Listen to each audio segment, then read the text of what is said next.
Two people walk into two different dealerships on the same Saturday morning. Same city, same age, same paycheck. Both of them need a car. That part is not up for debate. The car is not optional. This is not a story about whether to buy. This is a story about what happens after you sign. One of them will be worth $67,000 more at age 35 than the other person. Not because they earned more. Not because they were luckier. Not because they had a trust fund or a finance degree. The difference was 4 things they did not sign. And one Saturday morning they spent preparing. Here is the part that will stay with you. The person who ends up worse, they actually had the lower monthly payment. That was the trap. That was exactly the trap. This is your life. Both versions of it. You are 23 years old. You take home $3,200 a month. You live in Charlotte, North Carolina. You share a place with a roommate, your rent is split, and after groceries and utilities, you have somewhere between $600 and $900 left each month that is yours to direct. You are not wealthy. You are not broke. You are exactly where most people start. And you need a car. Path A. Your name is Marcus. You spend 3 Saturdays before you ever set foot in a dealership. You pull your credit score. It is 694. You go to your credit union, a small one, Carolina's Telco Federal Credit Union, and you sit across from a loan officer named Diane. Diane runs your numbers. She tells you the bank will approve you at 6.1% APR. She hands you a pre-approval letter. You fold it and put it in your jacket pocket. You research the car you want. A 2023 Honda Civic. Not the sport trim, not the touring, the base LX. You look up the dealer invoice price. You find that the MSRP is $24,400. You know dealers are not charities. You know there is a number between invoice and MSRP where both of you can live. You walk in knowing that number. The salesperson's name is Devin. Devin is good at his job. Devin shows you the sport trim first. It is sharper. It has heated seats and a sunroof and a larger touchscreen. It is $28,600. Devin lets you sit in it. The leather is nice. You notice that. You ask to see the LX. You test drive the LX. It drives fine. It does everything a car is supposed to do. You make an offer. $23,500. Devin comes back with $24,100. You shake hands at $23,900. That is $500 below sticker. Then you go into the finance office. A man named Greg sits behind a desk with a monitor angled slightly away from you. This is the moment most people are not prepared for. Greg is professional. Greg is calm. Greg offers you a loan at 9.4% APR. You take the pre-approval letter out of your jacket pocket.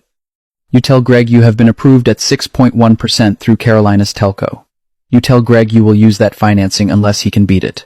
Greg looks at his screen for 12 seconds. He comes back at 6.3%. You say fine. Greg then offers you an extended warranty. $3,000. He says it is peace of mind. You decline. You have already looked up a third-party warranty through Endurance. It costs $340 a year. You will purchase it next week. Greg offers you gap insurance through the dealership. $1,100 rolled into the loan. You decline. You called your insurance company, Geico, 2 weeks earlier. They told you gap coverage through them is $6 a month. You will add it on Monday. You sign the papers that matter. You do not sign the papers that do not. Your loan, $23,900 at 6.3% APR over 48 months. Your monthly payment, $498. You drive home. Path B. Your name is Jordan. You have wanted this car for a while. Not this specific car, just a car. Your own car. Something that is yours. You scroll listings on a Tuesday night and by Thursday you have mentally chosen the trim level and the color. Saturday morning, you drive to the dealership in your friend's car and you feel the excitement of knowing you are leaving in your own. The showroom smells like new carpet and fresh coffee. A salesperson named Tara greets you within 40 seconds. Tara is warm. Tara asks what you are looking for, and you tell her about the Civic you saw online. Tara takes you directly to the sport trim. It is $28,600. It is sharp, the heated seats, the sunroof, the larger touchscreen. You sit in it. The leather is nice. You test drive it. On the way back to the lot, you already know you are buying it. In the finance office, Greg slides a paper across the desk. Your credit score is 687. The bank approved you at 7.9%. Greg presents you with a rate of 11.4%. You do not know what rate the bank gave Greg. You do not know that Greg's dealership is allowed to mark up the rate and keep the difference. You look at the monthly payment. Greg frames the whole thing around the monthly payment. With the 72-month term, you are looking at $387 a month. $387. That feels manageable. That feels like you can breathe. You do not ask what 72 months means in total interest. Greg does not volunteer it. Greg adds the extended warranty. It is $189 a month bundled into the payment. You do not notice it itemized. You see $387 and it feels okay. You sign. Greg adds gap insurance. $1,100 rolled into the loan. He tells you it protects you if the car is totaled. You nod. You sign. At the same moment you sign, something happens on Greg's screen that you cannot see. The manufacturer has already built into the car's pricing a holdback, a payment of roughly 2% of MSRP that the dealer receives after the sale, regardless of negotiations. On a $28,600 car, that is $572 that the manufacturer sends to the dealership after you drive away. You will never know this number exists. It exists. Greg also just made $1,200 on your financing markup alone. Your loan, $29,700 the car, plus the warranty, plus the gap at 11.4% APR over 72 months. Your monthly payment, $387. You drive home. Your payment is $111 less than Marcus's payment every month. That is the trap. Year 1 passes. Marcus is paying $498 a month. He takes $150 of what he saves versus Path B's true cost of ownership and puts it into a Fidelity Index fund, a total market fund with a 0.03% expense ratio. He puts $63 into a high-yield savings account as an emergency fund. He is not doing anything dramatic. He is redirecting $213 a month. That is the anchor number. $213 a month. At the end of year 1, Marcus has put $1,800 into an index fund and $756 into savings. The investment has grown modestly. His car loan balance is around $18,400. His car's market value is approximately $19,800. He has equity. He owns more car than he owes. Jordan is paying $387 a month plus the real cost of that sport trim decision is baked into the loan in ways that do not show up cleanly on a monthly statement. The feeling of manageable payments is real. Life is fine. The car is nice. At month 12, Jordan's loan balance is $27,100. The car's market value is $22,400. Jordan is underwater by $4,700. Jordan does not know this. Jordan does not check. Jordan makes the payment. Year 1 gap. Marcus is ahead by roughly $4,800 in net position equity in vehicle, plus early investments versus Jordan being underwater. You are 25 now. Marcus's 48-month loan has 24 months left. He is in the home stretch. His car's value has settled at around $17,200. His loan balance is $13,400. He has $3,800 in equity. He is paying a car payment and building toward the end of it. Jordan's 72-month loan is only at month 24, only 1/3 done. Jordan has 48 payments remaining. The car's value is also $17,200. The same car, the same market. Jordan's loan balance is $21,900. Jordan is underwater by $4,700. Still, the water did not recede. Jordan does not refinance. Jordan does not know that refinancing is an option. The tires need replacing. This happens to both cars. Marcus saves for this because his emergency fund now has $1,512 in it.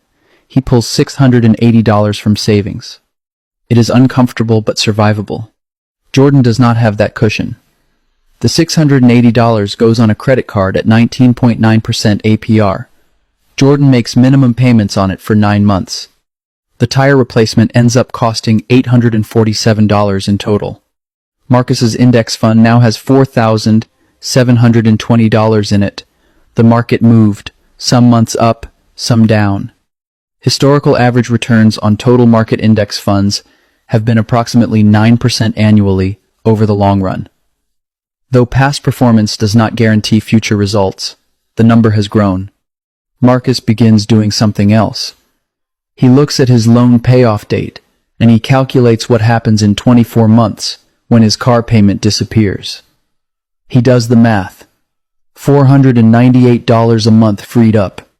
He sets up an automatic transfer so that the moment his final loan payment clears, that $498 redirects to his brokerage account instead.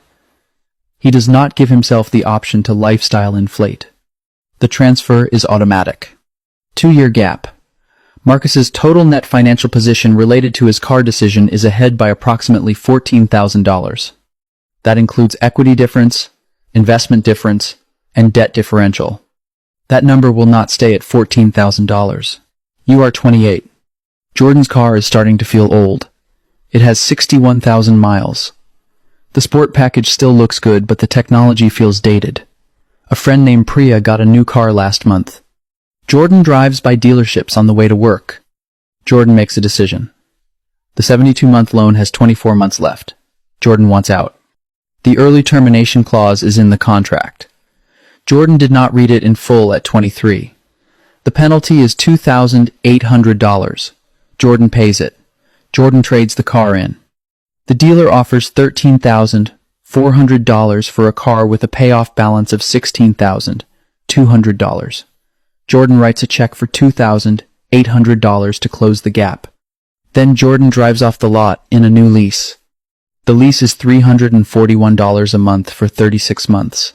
It feels clean. It feels like a fresh start. Jordan will never own this car. At the end of 36 months, Jordan will hand the keys back. Jordan will have paid $12,276 in lease payments and built exactly $0 in equity. If Jordan goes over the mileage allowance 10,000 miles a year, there are charges of $0.15 per mile over. Jordan drives about 13,000 miles a year. Jordan does not remember the mileage cap when signing. This is month 60 of Jordan's financial relationship with cars. Total interest paid across both vehicles to date, $9,400. Total out-of-pocket losses from the early termination, the negative equity gap, the credit card tire debt compounded, another $6,800. Jordan has not calculated this number. The payments felt manageable every month. The total is $16,200 in losses that are invisible because they arrived 1 month at a time. Marcus's 48-month loan ended at month 48. He is 27. His car is paid off. The payment is gone. The $498 that was his car payment begins flowing into his brokerage account automatically. He does not stop the $150 he was already investing. He is now putting $648 a month into the market. He still drives the same Civic. It has 54,000 miles. It runs perfectly. He had the timing belt checked. He had the brakes serviced. Total maintenance cost this year, $410. His index fund balance at age 28, $19,700. The $213 anchor, that monthly difference that began at age 23, has been compounding quietly for 5 years. It does not announce itself. It does not feel dramatic. It just compounds. 5-year gap. Marcus is ahead by $31,000 in net financial position from car-related decisions alone. You are 32. This is the moment where the math stops being theoretical. Marcus has been investing for 9 years. The $213 a month he redirected from age 23, compounded at the historical average of approximately 9% annually, has grown to $38,700. That is not $213 times 108 months, which would be $22,995. That is $38,700. The compounding is doing work that Marcus is not. He is not a genius. He did not pick stocks. He put money into a low-cost index fund and did not touch it. His car is paid off. It has been paid off for 5 years. He has been putting $648 a month into the market for those 5 years on top of his original $150. His total investment portfolio from car-related savings alone, the Anchor redirected, the Freed payment redirected, is $87,400. He still drives the Civic. It has 109,000 miles. He is thinking about getting something new. He will research it for 3 Saturdays before walking into a dealership. He will bring a pre-approval letter. He will not sign anything he does not understand. Jordan is on a third vehicle.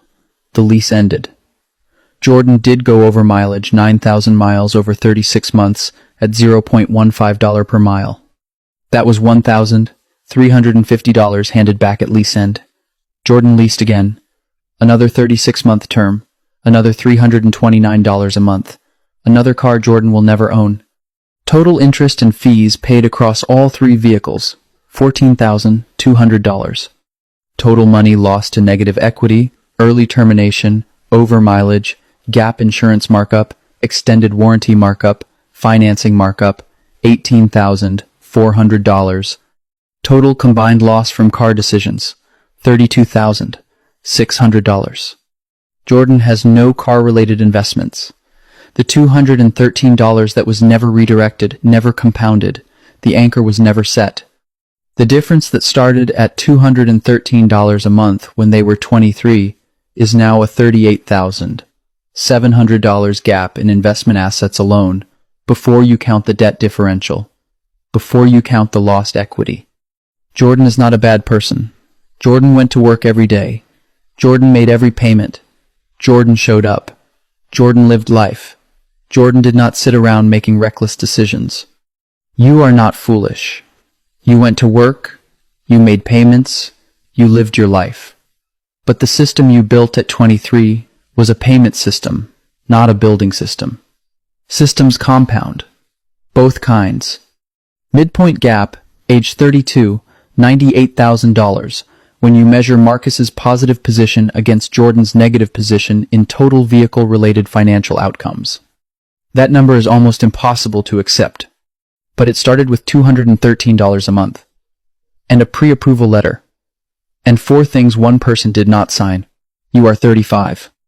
Marcus's net worth impact from car-related financial decisions over 12 years, positive $67,000. That accounts for his investment growth, the equity he carried in paid-off vehicles, the interest he never paid to Greg, the warranty he bought at $340 a year instead of $189 a month, and the gap insurance he paid $6 a month for instead of $1,100 upfront. Jordan's net worth impact from car-related financial decisions over 12 years, negative $31,000. That accounts for total interest paid, fees absorbed, equity never built, payments made on depreciating assets with no residual ownership, and the compounded cost of every dollar that went to debt service instead of an index fund. Total distance between them, $98,000. Same income, same city, same need for a car. One of them spent a Saturday morning at a credit union talking to a woman named Diane. One of them went home that night and read the fine print on gap insurance. One of them sat down and calculated what 72 months actually costs compared to 48. One of them walked into the dealership with a number in their pocket that the finance manager could not touch. The other one sat in a nicer seat. These numbers are for illustration. Past market performance does not guarantee future results. Speak to a certified financial advisor before making major financial decisions. The investment figures shown assume the historical average annual return of approximately 9% on a broad market index fund. Your experience may be lower, higher, or negative in any given period. But the structural truth holds regardless of what the market does. The financing markup was real. The $3,847 in extra interest from the rate spread between 7.9% and 11.4% over 60 months was real.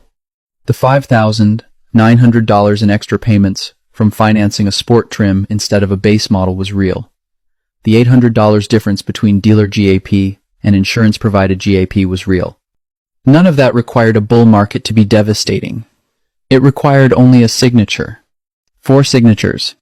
2 people walked into 2 different dealerships on the same Saturday morning. They both drove home with a car. One of them also drove home with a pre-approval letter in their jacket pocket, a declined warranty form, a declined gap addendum, and $213 a month they redirected somewhere the dealer could not reach. The other one drove home with heated seats. At 35, one of them is making a decision about an investment property. The other one just signed another 36-month lease. The car in both driveways looks roughly the same from the outside. The distance between the 2 lives is not.